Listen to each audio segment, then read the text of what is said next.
Engineers have created a crazy new polymer jumper. That's right, that little thing can leap 25 times its own height. We're going to talk about the Gemini 3.0 release. There's a 20% gain in something that I can guarantee. There's an ex-OpenAI researcher that thinks that $10,000 UBI payments is totally feasible with the predicted AI growth we're about to experience. I want to make sure that you're aware of a new AI virus. It is called Agent Hopper. We're going to break it down. Using artificial intelligence applied to making driving safer, autonomous driving, cars can now learn to hear other cars. They can hear sirens, and that is all using a fascinating AI-powered sound recognition system. The content creator etymology nerd who knows everything about etymology goes into way more detail than you probably ever thought you needed to know about the C word. There is a new method that helps AI models actually forget the copyrighted content they might have been trained on. A new AI system has outperformed the World Health Organization in picking flu strains for vaccines this season. Troy Berland argues that the real threat has never been artificial intelligence taking our jobs. It's that we had jobs that were never worth doing in the first place. But first, if you're on YouTube, please hype this video. If you're not aware, it's a new button. You get 3 hypes. I will get way more benefit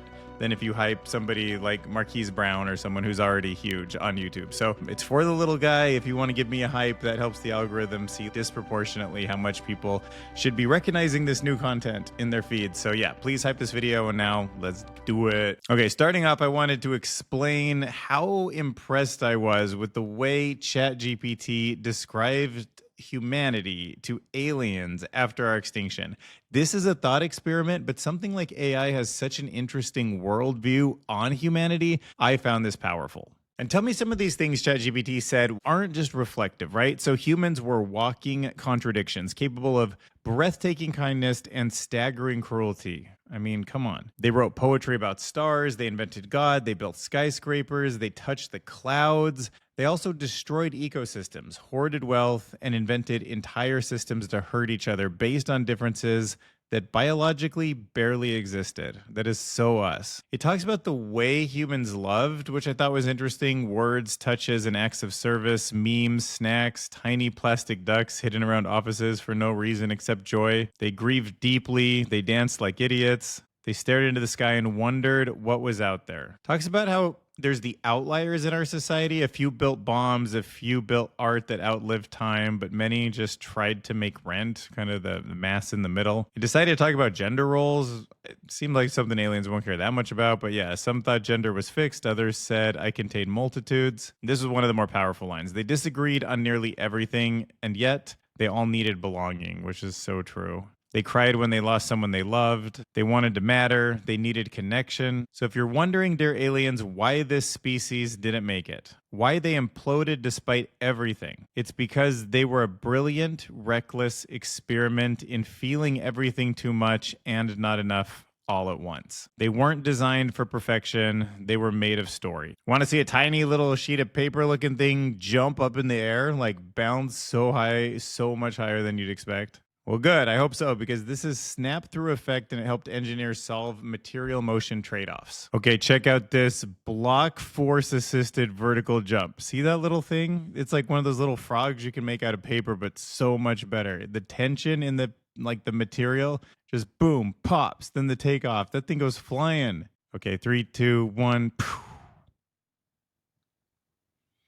Isn't that crazy? Like, what is going on? Snap through. Okay, so this is taking advantage of nature's what they call snap through effect. It's the same principle behind hair clips, retractable pens, the Venus flytrap. So by making this special material, which is patterning regions of stiffness with a single polymer film, they can create a light-triggered jumper that's capable of record-breaking vertical leaps and highly controlled directional jumps. So imagine in the future, AI robots, they don't even need extra parts. They don't need Iron Man style like rockets or anything. The built-in stiffness in the variations in the material, they can bend, store energy, and snap back in different ways. That'll be such an efficient way for like a little tiny bug AI to slip under a door and then boom, jump up onto a counter or whatever you need. Of course, nobody really needs robots that go through doors that aren't locked or that aren't supposed to be opened, but you know what I'm saying. All right, next up, let's talk Gemini 3. So obviously we're all on the edge. We're going to see if this Gemini 3 model actually gives them the lead. I think Grok has given Google a run for the money. OpenAI had the lead to lose in the first place. And then there's all sorts of other people who have been trying to catch up. But Google, they've got so much going on. Like their hardware, their servers, they've been doing this before everyone. It seems like Demis Hassabis, who runs DeepMind, is getting to have the freedom at Google that he needs. They have the data. And I think Gemini 3 might be just the top model, but we will see. The truth is it's not out yet. However, we got some rumors after this post on Reddit. Because Google's so bad at tweeting, we'll do it for them. Gemini 3 is shaping up to be an incredibly performant model, especially on coding and multimodal capabilities. I see this comment. The first thing I can actually guarantee about Gemini 3.0, it's about a 20% increase over Gemini 2.5 when it comes to version number. I just thought that was hilarious. No, it's exactly 20%. I confirmed it with a Stanford mathematician. Run it through DeepThink to be sure. I felt like it was a 20% version increase at first, but now they nerfed it. Yeah, now 2.5 is only 16.67% lower than 3.0. They're so funny. Reddit is just out of control. So Miles Brundagage, this is a former OpenAI employee. He says that 10K per month might be feasible if we take the amount of money that AI is going to create for the United States, and then we're going to give it back to people in some kind of a freedom dividend. Or we take it through taxes in different ways, but what are your thoughts on this? He says, I think that a significantly more generous UBI experiment that has been tried so far, say 10K a month versus 1K a month, would show big effects. But unfortunately, that is very expensive. Billionaires have moved on, and a bureaucrat would get crucified for this, so it won't happen. And 1K a month is relevant to what's feasible policy-wise today, but we have to think about AI being exponentially growing, exponentially economy driving. So if we can see a 10x improvement in intelligence and manufacturing and GDP, then why couldn't a 10K per month be feasible for UBI within a few years? I'm curious what you think. The UBI thing to me makes a bit of sense. I feel like people thrive the best when their basic needs are met. Like, I don't feel like just because you give somebody some healthy food and water and a place to live that they're satisfied, and that's going to create lazy people. I think almost even worse, like when you're pushed down by society, when you're desperate and you don't have money, I don't think it brings out the best in people. I don't think that motivates them to work. I personally think that makes them sometimes more likely to cheat or to resort to short-term thinking, and then they get stuck in cycles. But then, of course, if you give them too much, I could see the argument for why people get lazy. But basic needs for everyone seems like, to me, that would just stop things like revolutions, and everybody would be in favor of that. Desperate people do desperate things, and we have way too many Americans living paycheck to paycheck when there's so much wealth out there. This guy, Tyler John, writes, Elon Musk should do this and additionally estimate the effect on fertility while identifying a good path forward for mass adoption. So I know what he's pointing at is that Elon Musk has a concern that people just aren't having enough babies. A lot of that has to do with people not feeling like they have resources to raise a child well. I mean, that's why it's easier for billionaires. I think, they're obviously out having hundreds of babies or thousands of babies. We don't even know through like all that in vitro stuff Elon's doing. But I think the guy from WhatsApp has 100 babies or something like that too. He's a billionaire. So when you have resources, clearly there's more children. And if that's a big problem with the United States, we don't have enough families. It feels to me like having them taken care of. Like if you were semi-poor, you were at least living kind of a normal middle of the road kind of job, that if you had a baby, your wife could have the time off that she needs. The baby would have the kind of support financially through UBI that you could get diapers and all the things that you need. And people could actually be stay-at-home parents. They could focus more on being parents. Feels to me like it would work. What's your thoughts? Let me know in the comments below. Before I tell you about this is Agent Hopper, an AI virus that we don't necessarily all need to be worried about yet, but the concept is worth knowing about. All right, so we're talking about the concept of an AI virus. So we've got to put that in quotes. Like, virus means different things when you're talking about AI. This is not the same as prompt injecting, which is where you hijack the code to do something you want. We're talking about something that could spread across multiple coding agents. So it could be something that hijacks, say, GitHub Copilot, and then it goes to Amazon Q, and from there to AMP code, and from there to AWS Keyro via a single universal prompt injection payload. So it's got virality built into it. It's not just hijacking the host, like a virus would go into your body and not just hijack one cell, but then use that to make replication mechanisms that go out there and then spread and spread and spread. So the author walks through how this hypothetical malware could infect one AI agent through an indirect prompt injection and then download a malicious binary, scan for Git repositories, inject that payload into its code, and then push it, thus spreading the infection when a different developer's AI agent processes that code. Now, this is kind of a new thought to me. I was like, oh my God, this just every week I feel like with AI, just thinking about the world, it's going to be so different. So that's what this Agent Hopper project is. It isn't just a one-time exploit. It's an example of how you could design something that self-propagates across AI tools and developer workflows. Hopefully people use this now to figure out ways to prevent anything, because a prompt injection in itself is bad enough, but a prompt injection that is replicating, there's got to be signals from a prompt injection that it wants to replicate that should be considered way more serious than even just a prompt injection. So yeah, get ready. AI viruses are now a thing. Next up, let's talk about cars that can listen. So this article is discussing the concept of a hearing car. So this is a prototype, and it is a tool, an AI model that gives autonomous vehicles the ability to, quote, listen to their surroundings using a microphone and artificial intelligence. Our hearing gives us all sorts of information about which direction things are compared to us. It's like binocular vision. We have binocular hearing, and the difference between a sound hitting this ear and this ear helps me know that it's coming from a direction. AI is now learning the same thing from the sounds in its environment. So this technology can allow the autonomous cars of the future to pick up sounds that come from things like sirens and horns and pedestrian voices before they're visible. I think this is cool because, I have a Tesla and I see what it can see on the screen all the time. And there are definitely instances where I've had my window down, or even through the car, I've heard a sound, made me realize where a person was or something like a big truck was that was in front of another car that I couldn't see. Yeah, why can't AI bring that in? That should just make cars safer, more advanced. And like it says in this article, that's especially useful around corners or in crowded areas. I mean, even just the idea of somebody yelling like help or watch out, like as good as an autonomous car is, my Tesla in self-driving mode is right now, it doesn't know that, right? I can actually hear that and instantly know in a completely different way what's happening than the car. Now, in this case, it's just talking about where things are located in the environment, but listening to actual words and the details beyond where things are, just to me seems like it should be a next step for where they're going, right? The idea of building this would also support voice commands, driver monitoring, heart rate, brain activity, personalized audio experiences, combining that with safety and comfort.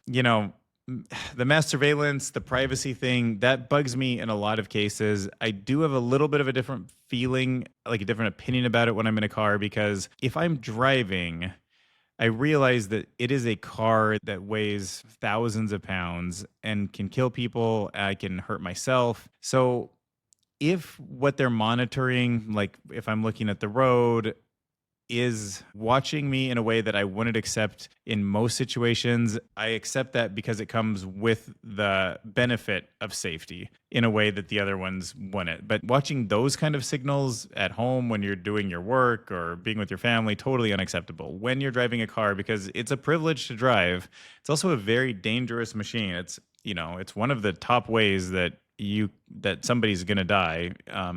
In the United States, right? Like, I think it's heart attacks and car accidents. Like, those are the two things that are the biggest killers. So I don't know. I don't know where you think privacy should be when it comes to self-driving cars, but this whole idea of a hearing car seems like a great addition to the kind of experience that we should be building them around. All right, Etymology Nerd has some information about the C word that I thought might be interesting. Some people are arguing this is just too deep. The word comes from Star Wars. That's what they called the robots, to be insulting. But then again, it feels like recently it's come into its own in sort of a crazy way. Is it going to be like a racial slur, or is it just going to be a joke? I don't know. Anyways, Etymology Nerd is just kind of breaking down why something like this an outgroup is coming and why when robots start taking over our jobs, I got a feeling this term is going to be something that we hear all the time. As early as 2020. All of this together now creates an opposition to concepts like human and living creature, which perpetuates a hierarchy of exclusion similar to man versus woman or citizen versus foreigner. Clanker invokes that binary contrast to being sentient, in turn creating a violent framework from which we can legitimize our cultural distaste for artificial intelligence. If you want to understand why the word clanker is currently trending as a slur for robot, I think it's best explained through the philosopher Jacques Derrida's concept of différance. According to Derrida, meaning is never inherent in a word, but instead emerges in relation to other words. So the fact that we had more neutral terms like robot and AI, but then started using this new negative word implicitly gives clanker a sort of pejorative power. It's also important that we adopted that term from the Star Wars fandom community. Other franchises also had negative slurs for robots, like Toaster in Battlestar Galactica or Skin Job in Blade Runner. Clanker, however, was different because its usage was more intuitive and flexible. It additionally already had an entire life as a joke on the prequel meme subreddit, so contained what Derrida would call the traces of previous ironic usage, making it more easily adopted into memes today. It's also incredibly clear that clanker spread through analogy with the N-word, meaning that part of its power emerged from deferral to an actual dehumanizing slur. And that imbued negativity is certainly echoed from how the prequel meme subreddit was using the joke as early as 2020. All of this together now creates an opposition to concepts like human and living creature, which perpetuate comments. I can't believe I'm alive for the birth of a slur. It's from Star Wars, bro, not that deep. The only robots I love are Transformers. No one gets to diss on Transformers. I hear you. So researchers at UC Riverside have unveiled a new technique that lets AI models, quote, forget the private or copyrighted data that they were originally trained on. Don't know how I feel about this. Like if you take something copyrighted and then you learn something and then you forget that you learned it like the original, but you learned what you learned from it. It still kind of seems like you used it in a way, but I don't know. Even when the original training data isn't available, they can drop the original data. So it's pretty powerful. This was posted as a preprint on Archive, but it allows developers to selectively erase sensitive information from an existing AI model without retraining it from scratch. All right, so if you make one of these models and you read the whole internet and you know a ton about where people live and things that we don't want to come up from a Google search, and you don't want that to be present in the output of an LLM reply, you know, to keep people's privacy, then yeah, it seems great that you can go in there and take that out. If it's copyright material and you don't want it to make something exactly like Mickey Mouse because Disney owns that IP, I guess, yeah, go in there and take it out. Makes sense. But then again, what if companies just steal information they're not supposed to have? They train their model illegally, and then they wipe that from it after they've learned, and it's allowing them to get away with stuff, and now it's untraceable? That seems like kind of a downside. But overall, I think it's probably good. We certainly need some kind of a tool for erasing some of these things. It's interesting. Like there's a lot of people out there that wish they could erase certain memories. You know, they've had terrible things happen to them, PTSD, all that stuff. You know, if we had a tool like this for humans, I think we would use it and we would call it valuable. But then, yeah, it could also be like Men in Black, though. Just like look over here, bzz, like memory's gone, which is, you know, the bad side of using a tool like this. So if you've got the flu vaccine and you've ever wondered how do they determine which strains of the flu to vaccinate against each year, well, normally they have humans that are experts at this. And now there is an AI system that outperforms the World Health Organization in picking flu strains for vaccines. Vaxeer is the name of this new AI-powered framework. It is designed to improve the selection of influenza vaccine strains. It's a weird thing because you've got to mix certain ones together into the flu vaccine. You can't, vaccinate for all of them, but you want to get a broad spectrum that gives the average person the least likely chance of picking up anything serious. And traditional flu vaccines often miss the mark because the virus evolves so quickly. And the vaccine effectiveness in the US has frequently dipped below 40%. So this new model, Vaxeer, addresses this by predicting how viral strands will dominate in future flu seasons and how well vaccine candidates will match them. So using machine learning on this large data set of viral protein sequences and antibody tests, the system actually calculated a coverage score for each candidate. And then combining them together help make predictions about which ones would be most dominant in 10 years of retrospective testing. Vaxeer's recommendations consistently outperformed the World Health Organization. So that's a good sign. All right, let's talk about Troy Breland's opinion here that the real threat isn't AI, it's that our jobs were never worth doing in the first place. Okay, so I found this kind of interesting. So he starts with this familiar picture of a modern white-collar life. You're, pouring coffee, you're opening Slack, you're deleting newsletters, you're attending pointless meetings, you're updating spreadsheets. You're getting some work done, but a lot of just the day-to-day grind really isn't about accomplishing anything. And he argues that the real threat to artificial intelligence coming to steal these jobs is the fact that so many jobs have been meaningless for so long. Like, there is a certain bureaucracy baked into the essence of the American economy, for the world economy, right? Every country's economy just has so much meaningless stuff in it because it's always going to stick around when you can keep a job and get paid, but not really do the work. Our brains are just trying to be lazy a lot of the time.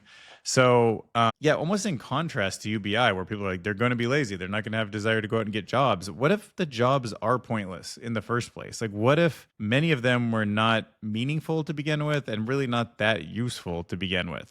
And then AI is going to come in here and just point that out. It's going to point out that this whole thing was pretty flimsy in the first place, this thing that we're so worried about, jobs getting taken from. The McKinsey report estimates that 50% of current work tasks are automatable, and in highly routine sectors like customer service, finance, and legal, that number jumps all the way up to about 80%. But, this is just an opinion, so I'm not saying this is how it is, but just that thought alone is sort of a different perspective that I never hear anybody say. It flips that idea on its head that AI doesn't feel threatening because it's going to take our jobs and it's so futuristic and then we won't have that same meaning. It's that we already are faking real work to the point where many of our jobs were like never that hard or valuable in the first place. And that was where the real problem was. So getting rid of that, exposing that, even though it'll be painful, might actually be liberating. Or at least it will make us question the substance of our daily work and whether or not it really mattered. All right, get ready for this one. It's a little abstract, so you'll have to stay with me here. But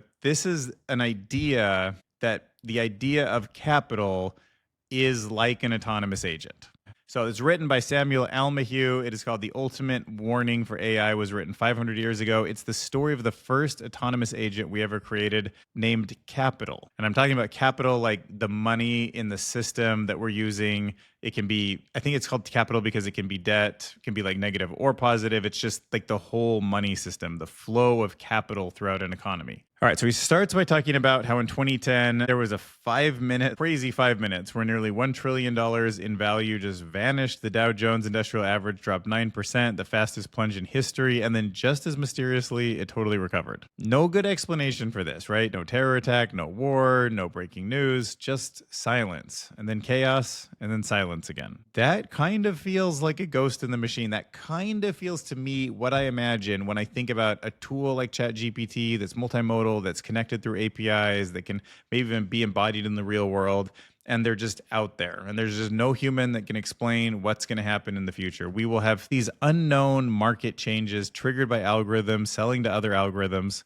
in some kind of a feedback loop that humans just can't understand, can't stop, will just watch. And he's arguing that the unsettling part here is that wasn't a fluke. It's a glimpse into something deeper, something we've ignored for centuries. We've met the first autonomous agent, and it wasn't built by OpenAI or Google. It was built with money. I just think that's a crazy thought and something I'm going to think more about. Capital has long been the original autonomous agent. It's mindless, yet incredibly powerful. Its history offers a sobering thought about how it can get out of control, how some people can't really wrap their heads around it or understand it. It's an unconstrained force that almost feels like it's able to think, right? Like capital, in a sense, thinks. It goes to the parts of the economy where it can duplicate itself the most. All these people just trying to make money by reinvesting in little things creates a bigger system.